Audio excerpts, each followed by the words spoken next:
Hello everyone and welcome back to another edition of the GSMC Fantasy Sports Podcast, brought to you as always by the GSMC Sports Network. Happy Wednesday to you all. We have made it to the middle of the week.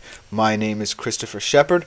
Thank you yet again for tuning in. In today's show, we're continuing the narrative of doing deep dives into certain position groups around the NFL, especially at contentious positions where you might be making last-second decisions concerning your fantasy football teams, and maybe if you haven't already drafted yet, maybe preparing for that as well. So we'll be doing those deep dives to maybe help you ascertain some of your final picks and additions to your squad. We'll start off in the AFC with perhaps the most explosive wide receiver core in the AFC and the Chiefs. Then we transition to the youngest, perhaps the deepest in terms of its youth in the Packers. And then we look at the Seattle Seahawks, one of my favorite receiving cores in the NFC and in the entire NFL because of my fandom for them. And the Texans, another interesting wide receiver group. Well, with the addition of a very, not necessarily controversial star, but someone who definitely brings a lot of tension with him. And then we finish off actually with an injury update and the fantasy implications surrounding the injury with one of the more exciting young rookie running backs in the league, out now on the PUP list. But before we get into any of those segments, I do want to remind you that yet again, now that we are a live show, there are so many more ways and features that get you involved with the show, and we want your involvement in the show. We want your interaction in the show. That's what has made this show so special as we have made this transition to live streaming. So, avail yourselves to the Super Chat, Super Thanks, and Super Stickers. Tips and donations are all combined with that. It's a huge support not only to me and my fellow podcasters, but to the network as a whole. I guarantee you everything you do for the network and the show is greatly appreciated. I will read all your questions, comments, concerns, whether you have any of them, and leave them in the comments for me, because I truly believe that this show is better because of you watching, my faithful audience. I love talking to you guys, so please don't hesitate to leave any comments, tips, or donations, what have you, in the comments section. Without further ado, let us jump into today's show, staying with this graphic and talking about a very interesting wide receiver group, a very talented wide receiver group, but maybe a little bit of internal and external issues and extra baggage that they carry with them, and that is the Kansas City Chiefs.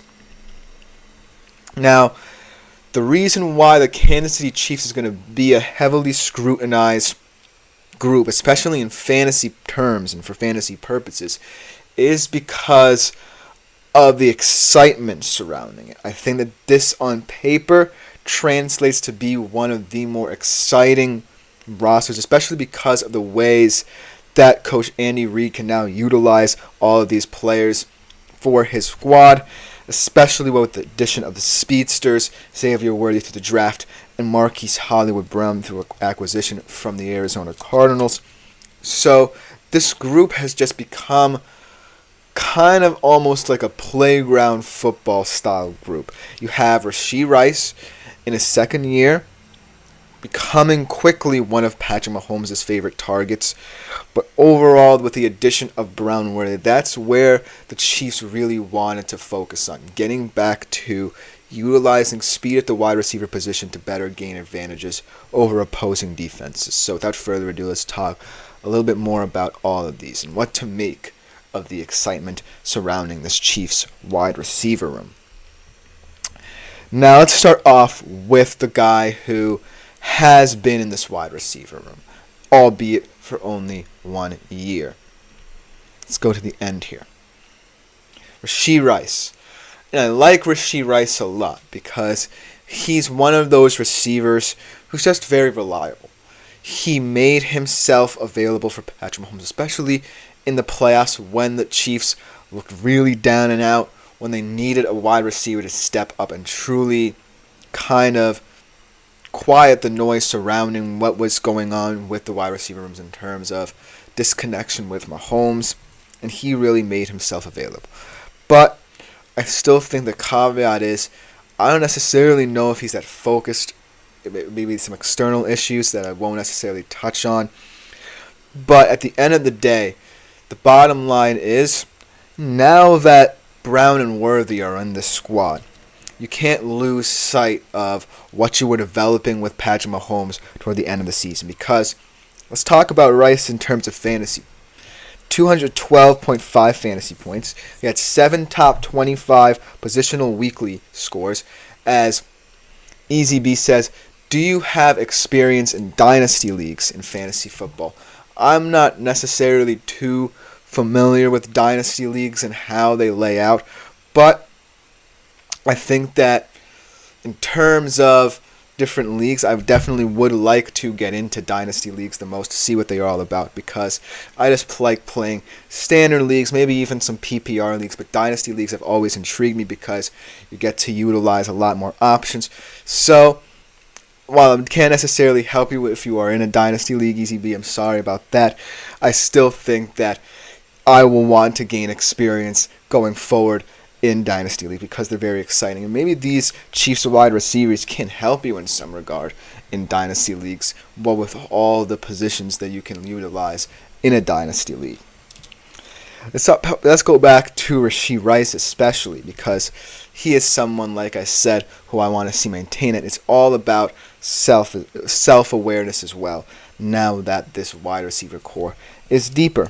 He's also the wide receiver 8 in the final 7 weeks of last season. So as you can see, as the season progressed, as he got more comfortable, he grew. But like I said, external off-the-field issues may be coming into play here. And also, who knows, now that the Chiefs got the guys they presumptively wanted, how he will fit into this offense. He still, at the end of the day, is the most reliable weapon that Patrick Mahomes has outside of Travis Kelce because of their experience together in that 1 year. But he still is someone who I might have to wait upon. Now let's talk about a guy in Xavier Worthy who's coming into the league, the fastest 40 time in combine history. Always talked about in terms of speed, kind of like the gadget guy. But the big question about him, and me being a Texas fan should, help me try and understand how the Chiefs will utilize him, is what role, as we go back in this graphic here, will Worthy play? Because he could potentially be a big star for the Kansas City Chiefs. That's what they expect him to be. They expect him to kind of play the role that Tyreek Hill vacated, really, when he left Kansas City. And so I don't necessarily know if he can encompass every single facet of what the Chiefs want him to do. But that being said, he is very talented. At Texas, he averaged 7.7 yards after catch. So we do know that when he gets the ball, he can be very explosive and dynamic down the field. He's a very interesting vertical threat as well. He did have a lot of drops, kind of made up for it in his last year in Texas, but it could be a concern, and it could be a concern as he's worked into this offense because of the, frustration Patrick Mahomes had at the nascent stages of last year when he had similar issues with Rashee Rice and the drops that he had.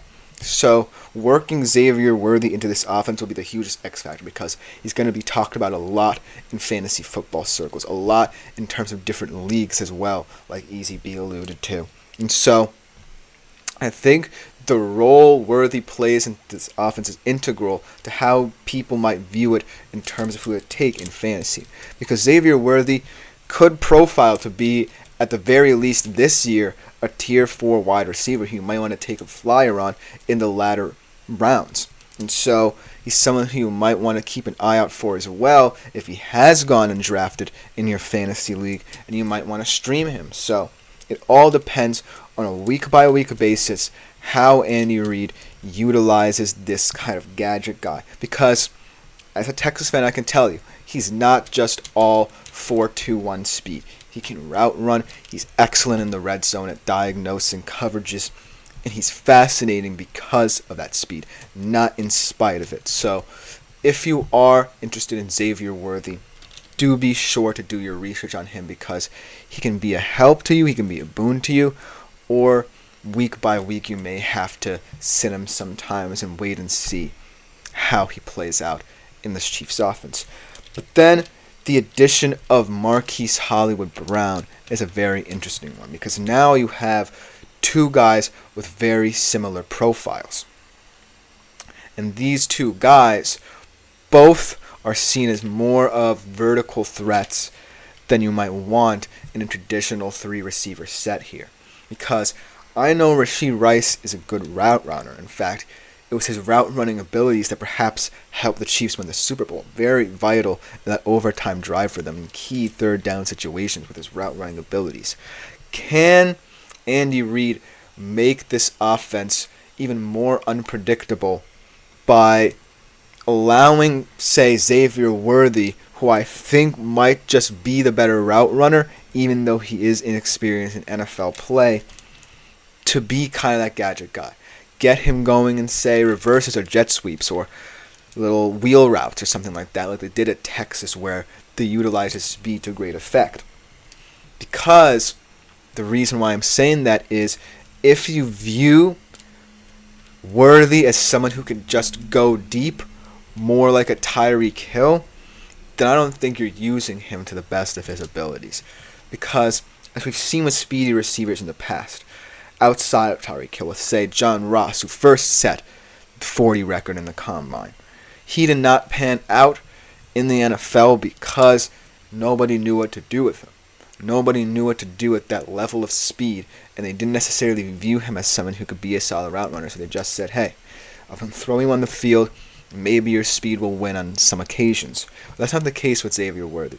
That's why the most important question about these Chiefs is their offensive structure. But overall, the makeup of this wide receiver room is one that should intrigue a lot of people and fascinate a lot of people in terms of fantasy. There might not be one guy who separates himself as the fantasy player to have. I mean, I have Rice right now on my bench. I might not even use him for large swaths of the season.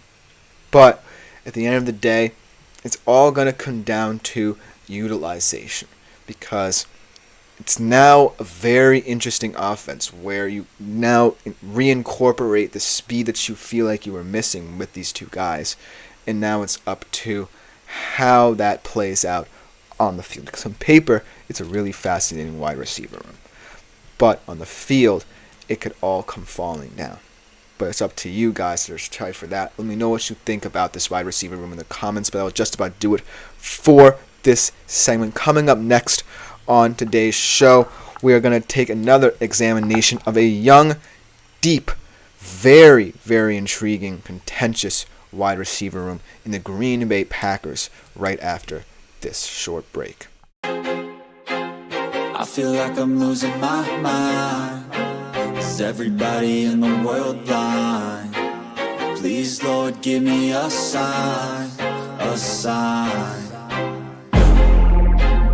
I feel like I'm losing my mind. Is everybody in the world blind? Please, Lord, give me a sign, a sign. I wanna be the greatest. Everybody on their fake shit. I look around and feel like everybody is the fakest. I make this every day and I'm impatient, hoping one day I blow up from the basement. Statement, the top is so vacant. I don't hear shit that I think is amazing. Waiting for my day when I'm playing sold out shows for 1,000 faces. Hey, give me that crown, get in my way and to be put down. It ain't your place, all this my town. If I want that shit, then I'll get it right now.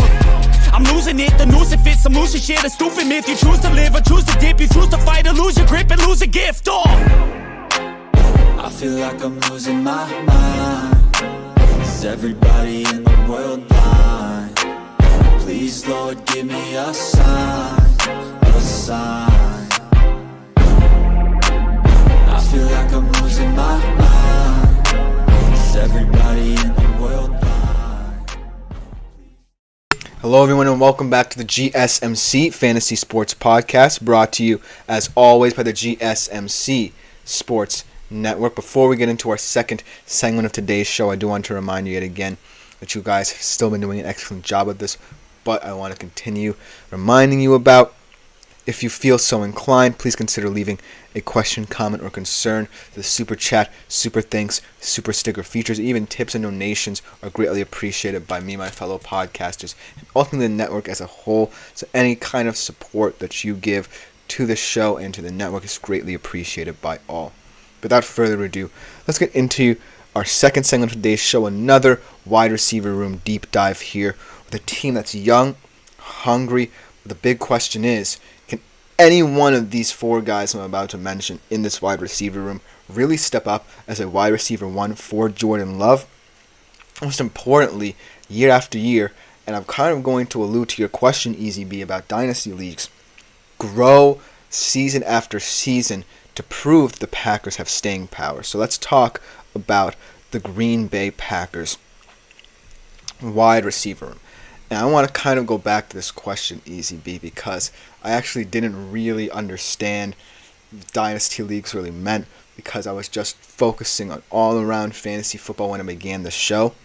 But in terms of dynasty leagues, if you're looking at a wide receiver room that's A, going to stay together for many seasons, and B, will grow year after year, much like what you might want in a dynasty league, the Green Bay Packers might be the team to do it. The only problem, though, is that there really is no one wide receiver who gives you a lot of production. It's definitely very evenly spread out, and that's why I wanted to talk about it in fantasy terms, whether you are in a dynasty, PPR, just a standard league, because of its intrigue here. Let's start off with perhaps the guy who will presumptively step into the role as wide receiver one in this offense for Jordan Love, in Jayden Reed.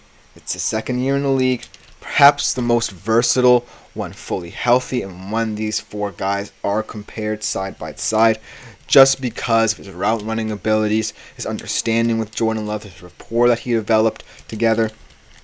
Because of that, I would say Jayden Reed profiles as the guy, quote unquote, so don't quote me on that, for Jordan Love to consider as a wide receiver one.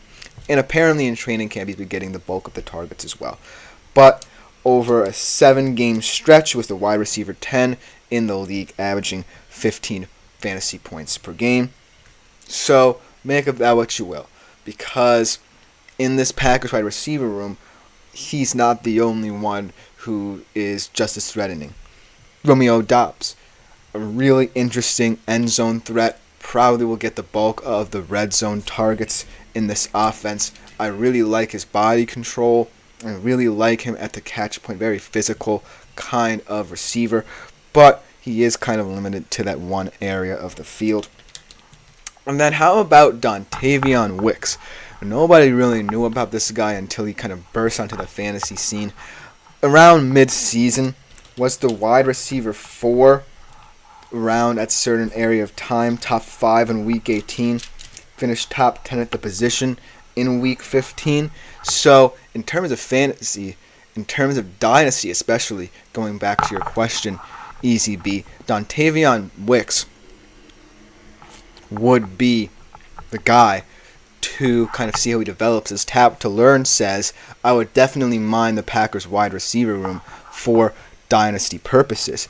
Yes, because of their youth, because of the versatility of it, and because they are growing as a team, much like you grow year after year with your dynasty team, trying to trust guys who are young and are hungry enough to grow and produce for you many years down the road. These are the guys here. Now, the big mystery in this Packers wide receiver room is, of course, Christian Watson. Let's talk about him a little bit, because he was seen as the wide receiver one when he came into the league. And now he might not even get that many targets or even snaps because he's a mystery. But when he is healthy, he is second in terms of PPR. That's another kind of league to look out for. And 8th in end zone targets. But he only played 9 games with a hamstring injury. So, with these 4 guys, they all have interesting storylines. They all could mean something in this coming season. And they're all young, which is very important in terms of growth for fantasy purposes. If you just wanted to talk about this season, the Jayden Reed was the wide receiver 10 for 7 of the final 8 games for the Packers over last season. I think he would be the guy that you might want to pick up. I don't necessarily think you immediately go for him. He is kind of one of those flex guys who will get off the bench, maybe a wide receiver 2-3 type. But for this season, I think he's one of those players who I might be willing to take a risk on, and you should do in turn. Dobbs, I don't necessarily think that highly of him outside of the fact that he can get a lot of touchdowns for you. But that being said, I don't view touchdowns as importantly as a fantasy kind of aspect than I do in other areas in the field, like yardage, target share, and things of that nature. So Dobbs is an interesting case, but I wouldn't necessarily draft him. I might stream him. I definitely ended up streaming him a lot down the stretch last year because he is one of those boom or bust guys, can have a big game, might not have a big game.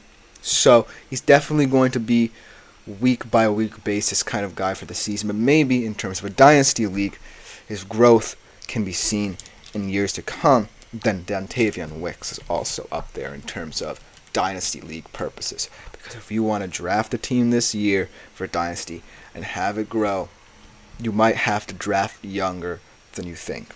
Dontavian Wicks fits the bill perfectly. And I think that in terms of just a standard league, he might be a flyer option. I'm not saying he should be drafted. I'm not even saying that you should be willing to stream him. He's just someone who might be lying around in later weeks and you just happen to pick up and he just happens to be there for you. But, like I said, to your points, easy B and tap to learn, I think that if you are drafted a dynasty league right now and you're thinking towards the future and what the player profiles might look like for some of these guys, Dontavian Wicks is the sleeper.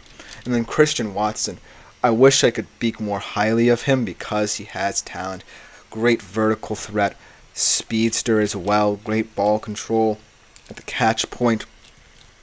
But this injury history, this injury profile really might just hamper him too much. And I really wish that I wasn't saying this because out of all of these guys, if you were to just see them, say, during practice, during a normal practice, and have them run drills or something, you might just say Christian Watson is the best out of all of them. But that's not the case right now. It's not the case after the season we saw out of all of these guys. And it certainly might not be the case as even more Packers wide receivers. I haven't even mentioned a guy like Malik Heath, who's another fascinating option in terms of the red zone threat. I haven't even mentioned the tight ends either, who also play a big role in this offense. Tucker Kraft and Luke Musgrave. I really like them. Fantastic route running abilities from both of them.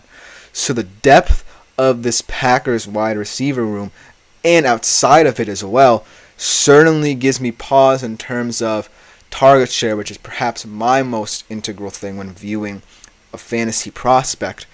But it's definitely appealing in terms of where this group goes from here, because I don't necessarily think they've reached their peak just yet. Yeah, it seems cliche because this is only one season of Jordan Love we've seen, and we don't know if he's going to reproduce that this season. But if these wide receivers can prove week in and week out that they have a say in this and they have a force that can be reckoned with, then we're talking about a wide receiver core where you can definitely mine for talent for many years. This isn't just about this year. That's why I wanted to talk about it. It's for many years down the road. And I'm glad that you brought up Easy B, the Dynasty League, because it reminds you of how other people outside of a standard or PPR league might think about fantasy. They might think about fantasy as something that you can't just view on a one-year basis, but something that can extend into the future. You might not be drafting in a dynasty league this year. You might just be drafting in a standard league for many years, and you have been doing it for many years. But the point is, these guys are the guys you should be looking at right now, because, say, in 5 years, dynasty leagues may be even more popular, and you might want to join one. And you've been following these guys' careers for this long, as you could say, hey, why not take a chance on them for my dynasty team or my standard team now that I know more about them, because they are a very interesting group to examine, and they're a very important group to examine because they are the youngest in the league, and that's not going to change for quite some time. That being said, my only caveat with them is that the target share might get messy for many years, because this is a very talented offense, and it's just adding more and more pieces and more depth to it. Josh Jacobs, who knows what he can be out of the backfield as a receiving target as well. There's just so many facets and so many complexities to this group that might give you pause, but at the end of the day, mind this group for talent, follow this group, don't just take my word for it. You do the research as well, because this group can bear fruit in many years to come. Let's just about do it for this segment of today's show. Coming up next, we talk about one of my favorite receiving cores in the league, one that certainly has a fascinating new trajectory and look to it that could be very contentious in the next couple of years. You might want to, definitely don't want to miss it, but we will be back right after the break. Looking for your daily fix of sports talk without having to pay for it? GSMC Sports Network is available on YouTube. Just search GSMC Sports Network. Get your fix of daily sports talk shows on YouTube, absolutely free. NFL, college football, NBA, MLB, MMA, UFC, fantasy football, and so much more. GSMC Sports Network has shows running all day long, with new sports shows starting every 2 hours. Just like on your favorite cable sports channel, except GSMC Sports Network is absolutely free. Just search. Hello, everyone, and welcome back for the GSMC Fantasy Sports Podcast. We just got 2 comments as we went to break from DR Doctor. Would you trade Saquon and Pitts for Josh Jacobs and Dalton Kincaid? That is a very complex trade, because I really think that Saquon is primed for a bigger year than people might expect in that Philadelphia Eagles offense. He just adds a versatility to that running back room, alleviates some of the pressure on Jalen Hurts. We might get some touches, but that being said, A.J. Brown and Devontae Smith are forces to be reckoned with. On every given week, they might find the matchups they like, and they can break out for big games. That's my concern with Saquon. Whereas Pitts is, we get even more and more comments, so we're going to take these all at once. Pitts is a guy who's very talented, but he's an interesting case in that he just hasn't had the QB play yet.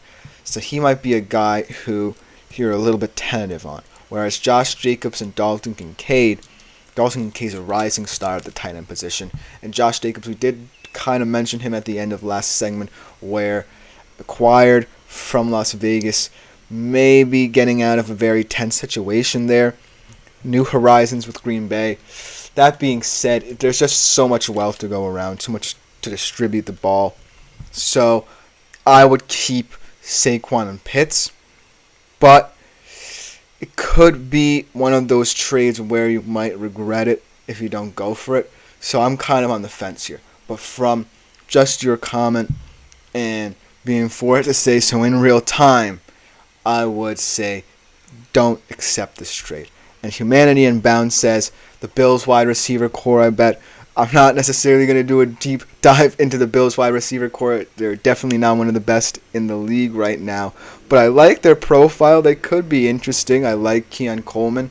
Very interesting route runner out of Florida State. And Curtis Samuel has experience. Khalil Shakir kind of had a little bit of a breakout in the latter stages of last season. So the Bills wide receiver core could be an intriguing one. And then the last couple of comments. Well, we had a lot more comments. I had to choose between Kupp or Collins in my dynasty draft. Who would you keep?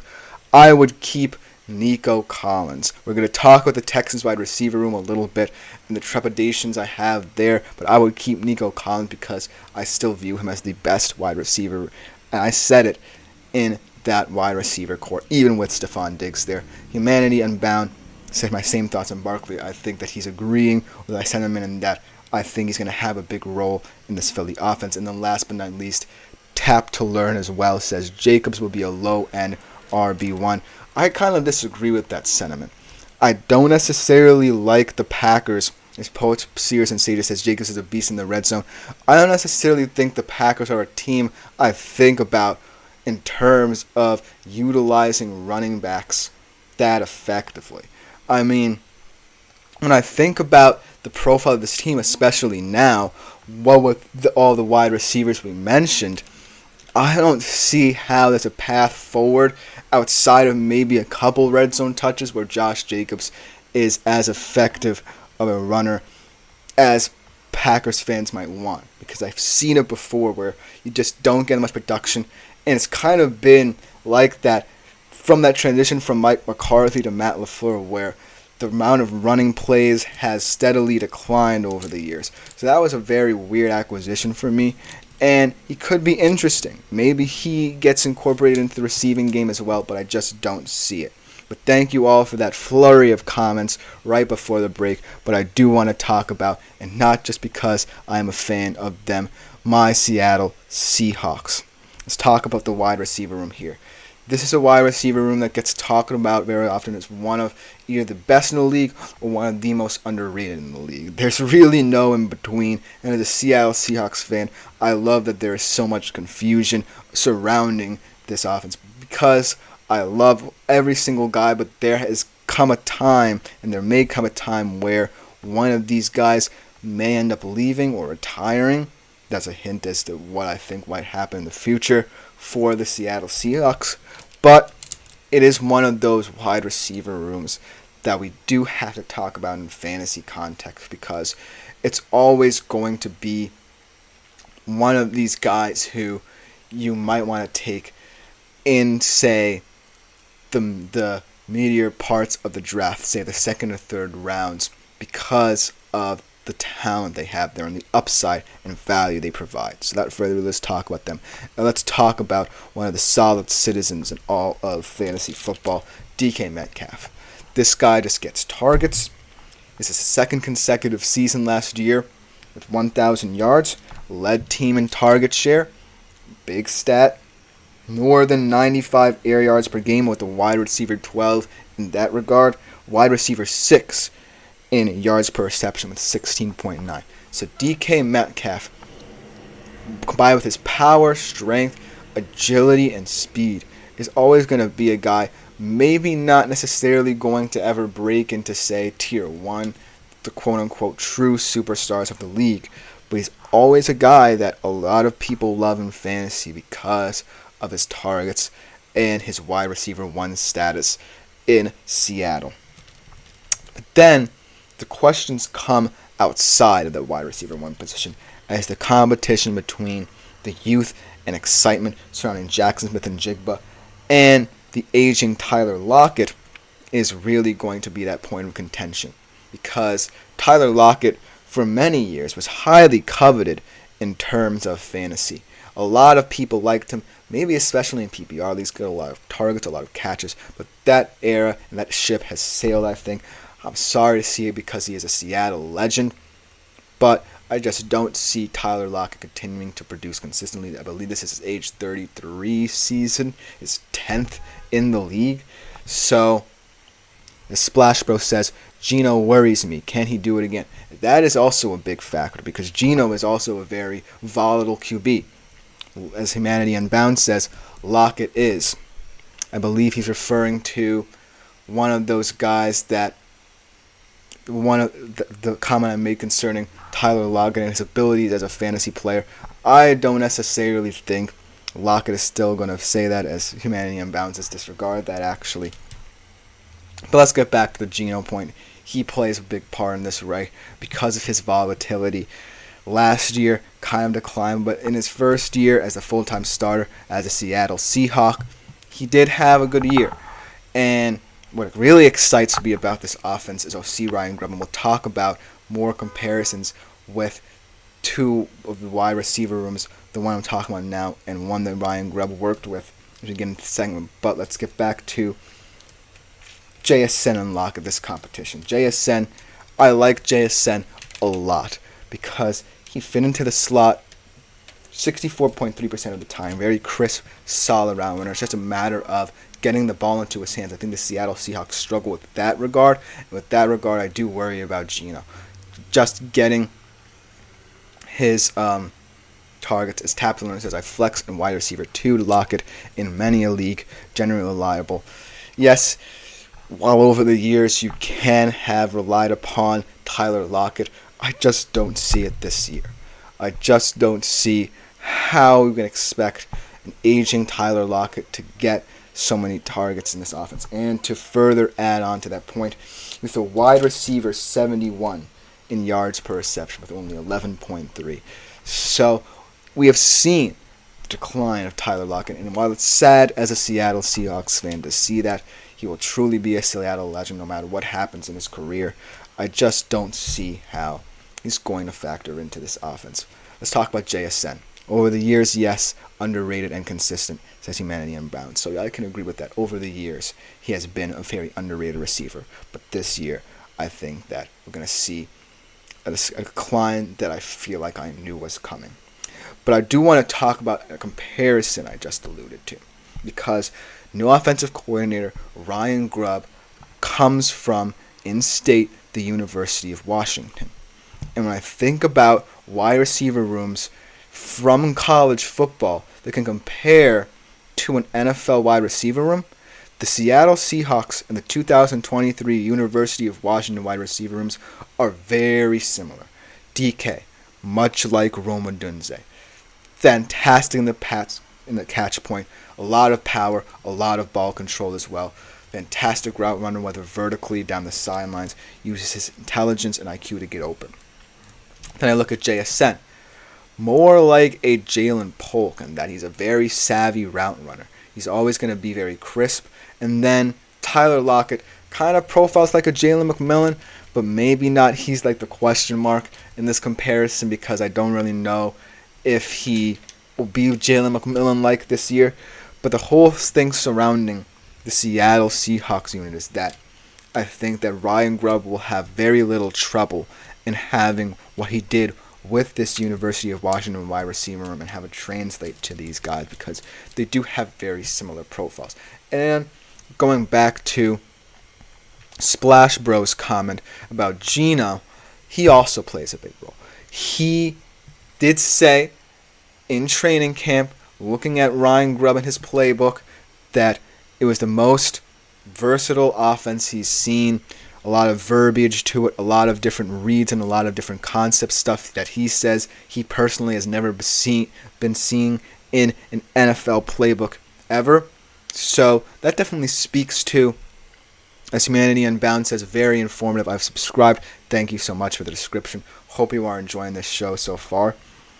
But like I said, Ryan Grubb is the X factor in terms of not just this wide receiver room, but the complexities of how he uses his wide receivers. I think DK, his production is not going to worry. It's that competition between Jack Smith-Njigba and Tyler Lockett that I'm really looking at this year. And also outside of the typical wide receivers, Jake Bobo, a lot of hype around him and the Seattle fan base. Maybe he could be one of those guys who can get more playing time. We always scream for more Bobo as a Seattle Seahawks fan after what he did last season. In terms of the tight end room, Noah Fant utilized a lot in Shane Waldron's system. Let's see if that translates to Ryan Grubb's system. The versatility of the Seattle Seahawks offense really excites me, but the questions are on the field. Let's see it in a true game. And I think that this week, a lot of you should pay attention to the Seattle wide receivers if you have them in your fantasy team, because that's the week where they set the standard for themselves. They face the Denver Broncos. That's a very nice little warm-up game for them, I suspect. And then they also face New England Patriots. So they should prospectively be 2-0 with two very good teams in terms of matchups between wide receivers and corners and they can exploit. But then they get tested in the middle half of the season. So I think that if you're a Seattle Seahawks wide receiver lover and you have one of them in your team, look at them early on in the season to have instant success. And it feels kind of weird for a first-year head coach and a first-year OC, but I think that's just the way it is. I feel like these guys in Seattle are starting to become more comfortable with the new profile. I know that Pete Carroll was very influential there, but they feel like they are ready for this new era. I'm excited to see this. Go Hawks. Thank you guys for commenting on this segment. I really love talking about the Seattle Seahawks, and I really think that they're going to be an intriguing fantasy group this year. But coming next, we talk about one of the more, I don't want to use the word controversial, but I'm guessing it's starting to tend that way now, wide receiver groups in the league, but with the addition of one of the most tension-filled wide receivers in the league. We'll be right back to discuss them right after the break.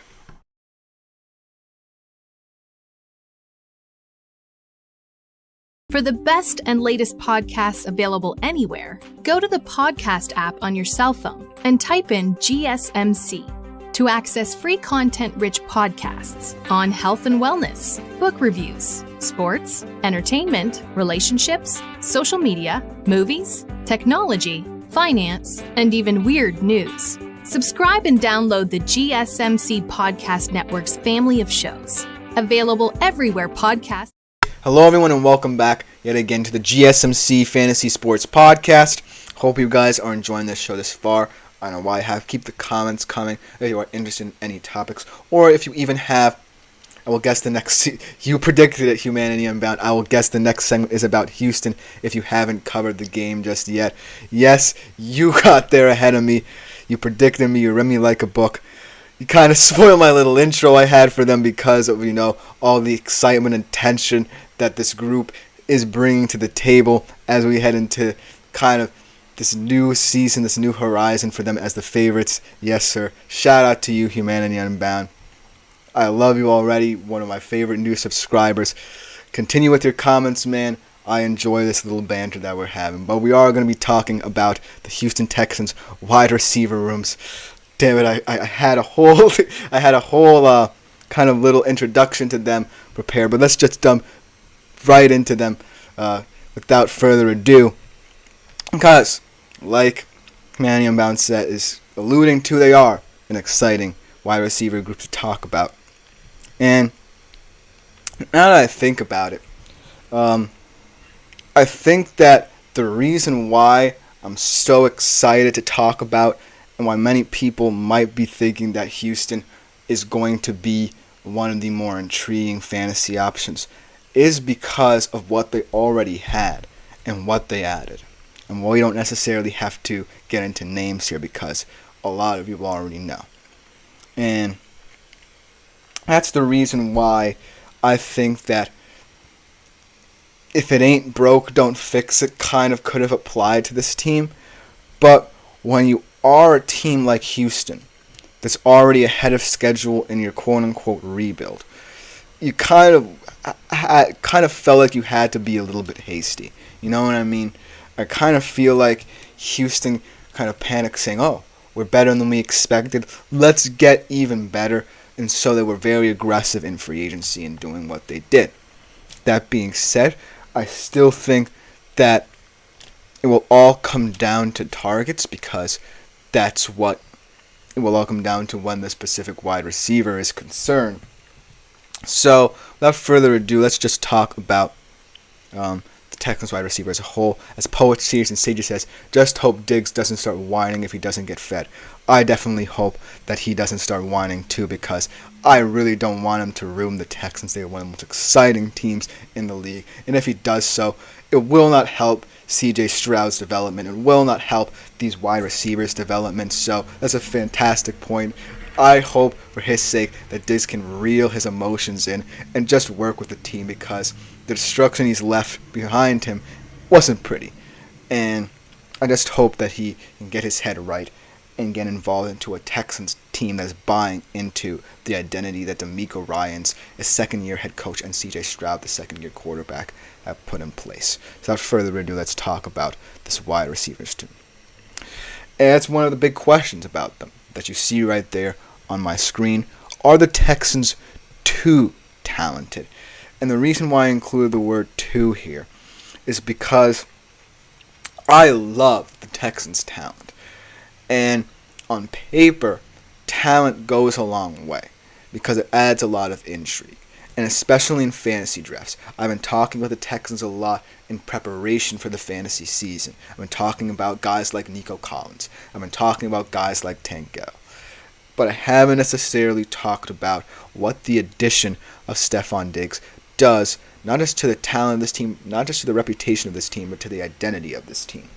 And that's the most important piece, because identity is more important than talent, because talent really just stems from your own abilities, but identity stems from buying into others' opinions and abilities. And so this group, I want to love them as perhaps the best wide receiver group, and this is not my complete opinion, but perhaps the best wide receiver group in the league, like a lot of pundits are starting to believe. But you have to remember, the identity that the Houston Texans implemented last year was sans Stephon Diggs. And so I just hope, like poets, seers, and sages is saying, that whatever Stephon Diggs brings with him in terms of the tension goes away throughout the season, because I don't want there to be a rift, because you can't have too much of a good thing, but you also can't risk the potential of your team because of it. So that's the one question that you should think about before, if you haven't drafted already. I know that a lot of drafts are finishing up, but if you haven't drafted already, that's the question you have to think about, because I love this team. But now I have to think about it a lot more differently because of Diggs. As Tapton Learn says, high expectations, they're not sneaking up on anybody this year. And that's another big thing. They are now the hunted. They're not the hunter anymore. And so the swing for the fences, yes, I love it in terms of aggression, but it has to mean something on the field. But let's get into even more questions. As Humanity Brown says, Dell is good, but I wonder how much production he will get since Diggs got paid. That's a good point. I think that Diggs definitely muddies the waters a little bit in terms of target share. We'll talk about that a little bit more. But Tank Dell I really like a lot. Obviously, the whole injury situation, how he's going to look as he come back. But he definitely is an interesting weapon. That being said, I kind of view him more as a flex option in fantasy because of his abilities. It's a route runner, but I don't necessarily think, like you allude to, that he will get much production. Let's talk about Stephon Diggs and what he does and what he brings to this Texans offense. And my real question about him is Diggs a true wide receiver one? Because let's be real here. As Splashbro says, lots of 3 wide receiver sets who our defense is going to double. That's an interesting point as well. I think they're going to double Diggs, but like I'm going to allude to here, I don't necessarily think he deserves that much coverage, to be honest with you, because I don't think of him as the true wide receiver one in this Houston Texans defense. Because last year, let's talk about last year, because with the Buffalo Bills, he might have been a different player. He might be a different player as a Houston Texan. He was 6th in yards per game for the Buffalo Bills. But, and here's the but, through week 9. Because that's when the whole Bills offense kind of shifted to quote-unquote win more games and sneak into the playoffs. And that might have been the subsequent frustration that Stephon Diggs felt. So that's kind of what I'm saying about what he brings to this offense, because he can be a top 10 wide receiver on his day.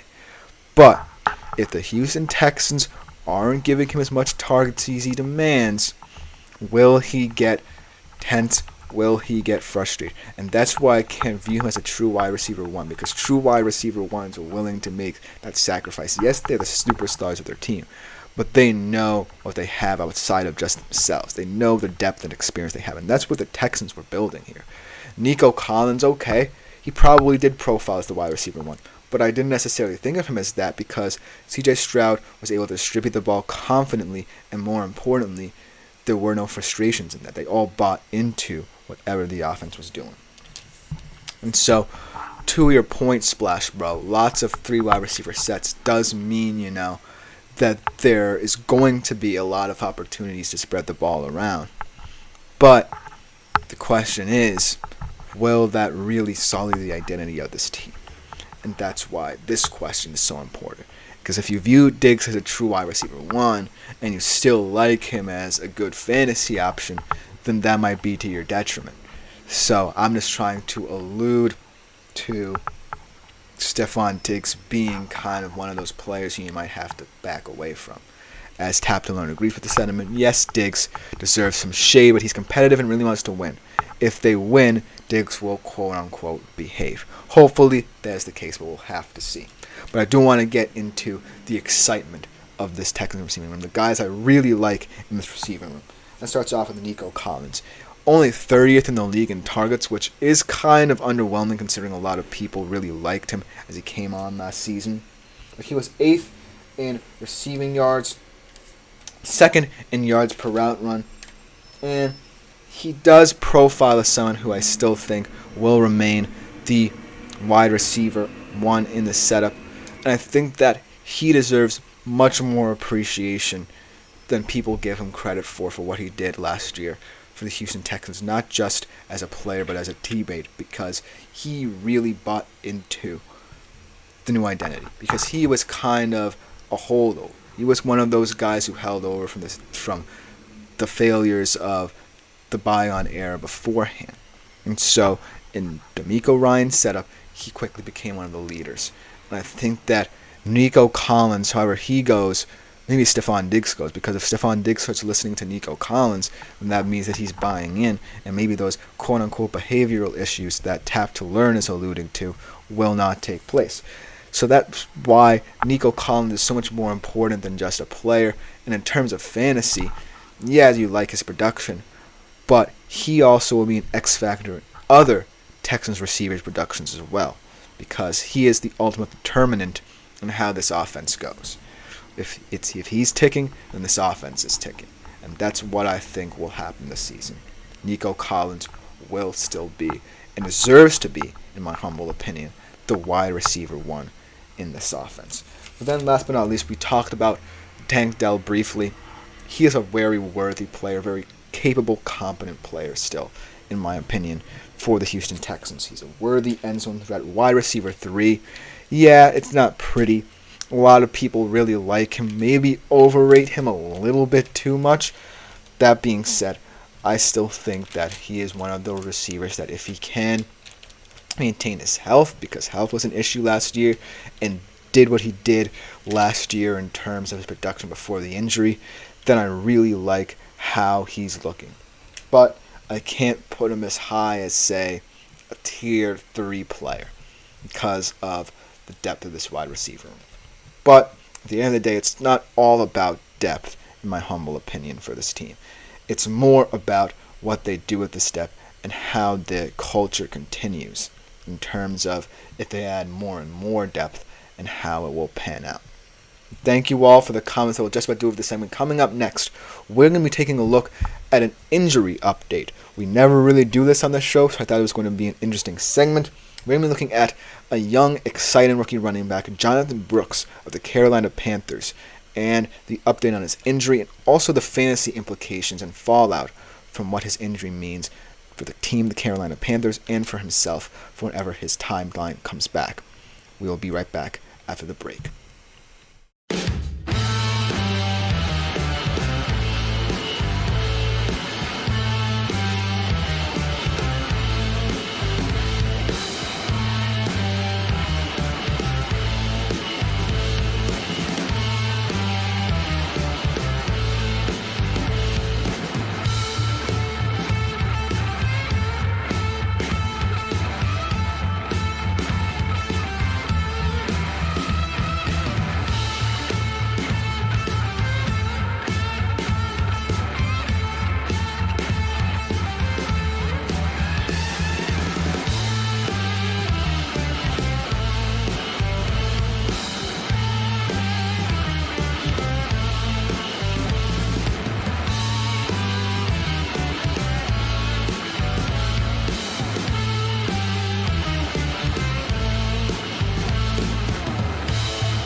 Hello everyone and welcome back to the final segment of the day on the GSMC Fantasy Sports Podcast. And this is a really fascinating segment because I don't often do this on the show. I don't often talk about injured players and give you guys updates and subsequently supplement it with fantasy implications surrounding what this can mean not just for the player himself, but for the team. But this specific player is one of those players who may not be on your fantasy radar even this year, but is someone who can help a low-end team, and in terms of his timeline to return, and who the supplementary pieces to replace him on the roster are, I think that this merits a discussion, even though he may not be a guy who you're looking at right now. Without further ado, let's talk about Jonathan Brooks, a player who I'm all too familiar with as a Texas Longhorns fan. Let's talk about Jonathan Brooks. Obviously, replaced Bijan Robinson, so only 1 year as a Texas Longhorn overall.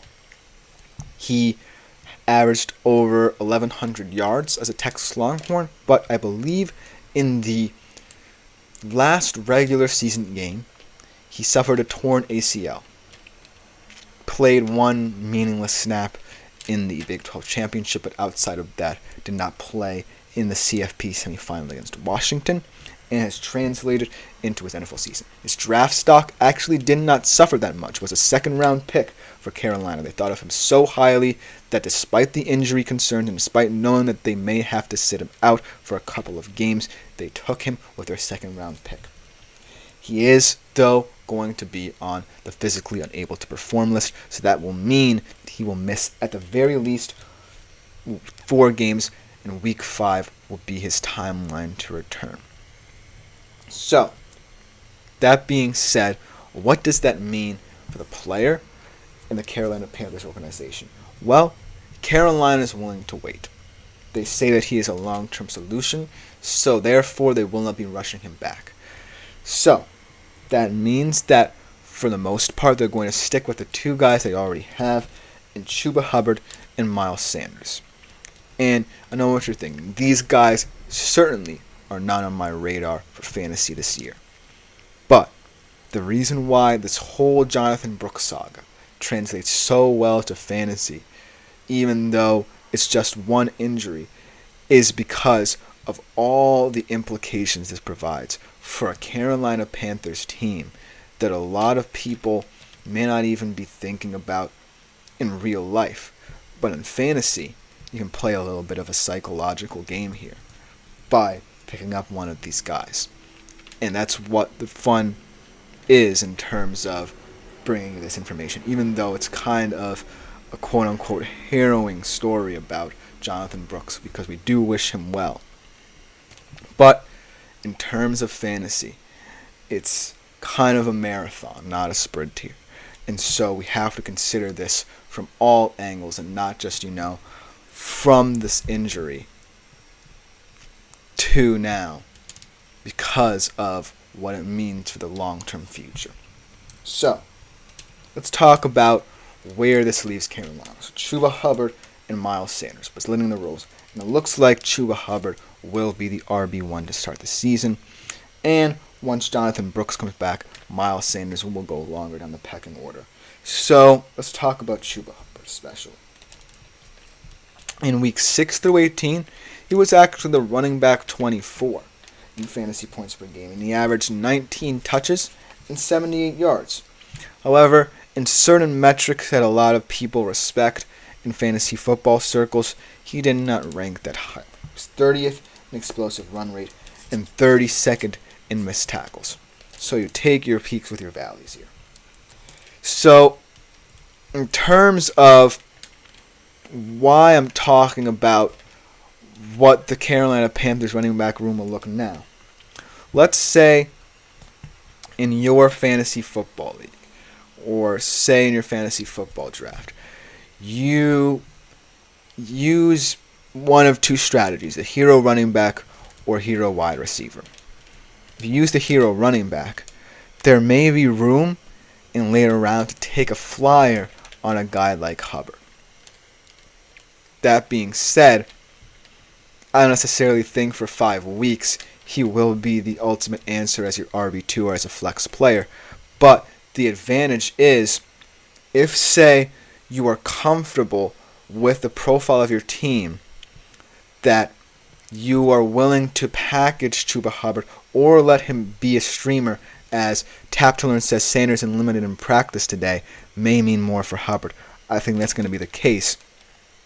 But what I'm saying about using Hubbard in terms of strategic purposes, let's say you do pick him up to the draft, maybe in a latter stage, maybe in, say, a 10th round or so. After week 5, when Jonathan Brooks is expected to come back, I think you can leverage Hubbard, whether by placing him on the waiver wire, finding another supplementary piece that you may have thought was better, or packaging him in a trade to further deepen your team. That's where you can start to play the game. That's where all the pieces of the puzzle start to fit. It's not just about saying, oh, woe is me, maybe Jonathan Brooks would have been fun if he was playing the whole season. It's about leveraging yourself for Brooks' return. Because if Brooks is projected to return by week 5, that means that he might be on the waiver wire for quite some time. And by week 5, people may have forgotten about him. And trading Hubbard for Brooks kind of makes a little bit of sense. But if you're not necessarily in that department, and the Panthers are right in their sentiment that they're not going to rush him back, then picking up Hubbard for a 5-week quote-unquote rental, and then either trading him with someone off the waiver wire or leveraging him could make a lot of sense. And I know it feels weird, because you would never under any circumstance think about a Panthers running back as someone he would pick up in any circumstance.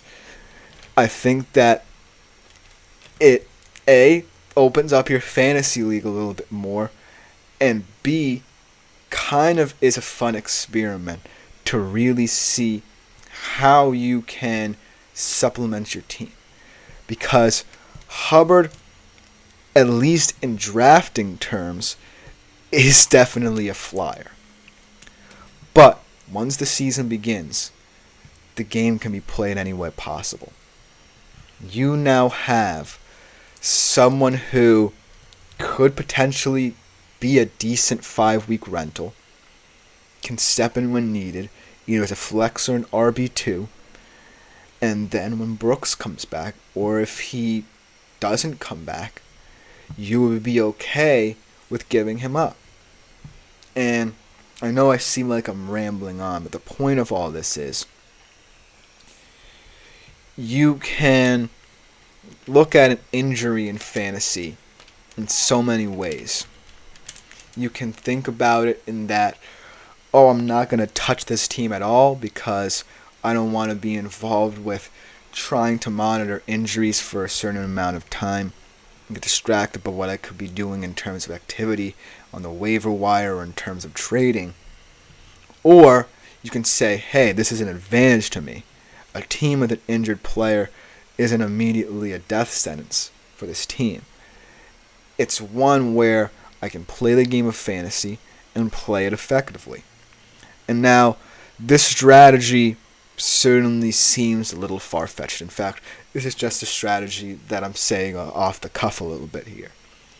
But if I were a fantasy football player and I saw that Jonathan Brooks was injured and nobody knew what his timeline was, I would start thinking about, on a week-by-week basis, how the goings-on in my league from the draft onwards would look like and how people look like. And hey, the fact that he's a rookie kind of helps even more, because now Chuba Hubbard becomes a hotter commodity, because not only is he going to presumptively start more than expected, but if Jonathan Brooks does come back, will they go with the hot hand and experience? So maybe Chuba Hubbard becomes even more valuable as the year goes on if you are looking at the trade path that I've laid forth. Then you can let on. Because then you can say to someone, say in week 7 or 8, hey, do you want to presumptively make a trade with me for some of my players? And you can offer Chuba Hubbard, and they wouldn't bat an eye. So it's all about this little chess game that you have to play in terms of fantasy. It's kind of sad that I'm talking about this over an injury, especially to a player who I really cherish and I really wish best for as a Texas Longhorns fan in his career. But it's also translating as a whole to what this means for the fantasy landscape, not just for the Carolina Panthers, not just for Jonathan Brooks, not just for Miles Sanders, but for the overarching landscape of your fantasy league, because you could do something. And I'm saying that you can still do this even if your draft is done, because expect Hubbard to only be drafted as Splash Bro helps me here. Hubbard only drafted in 24% in Yahoo leagues. Brooks drafted in 78%.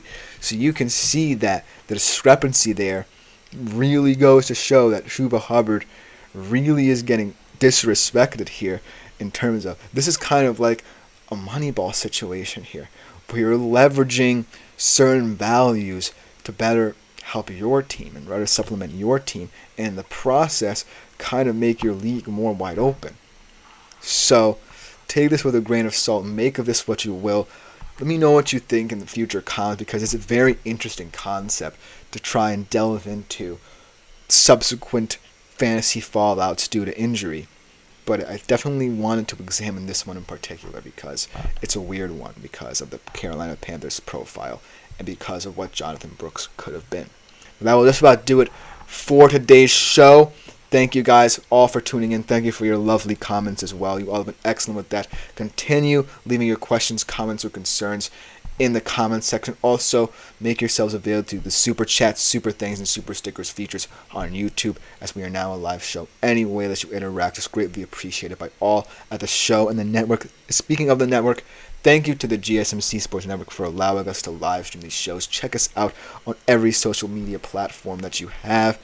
I have been Christopher Shepard. This has been the GSMC Fantasy Sports Podcast. Thank you all for tuning in. We'll be back better than ever tomorrow, same time, 3:30 p.m. Eastern. I'm out.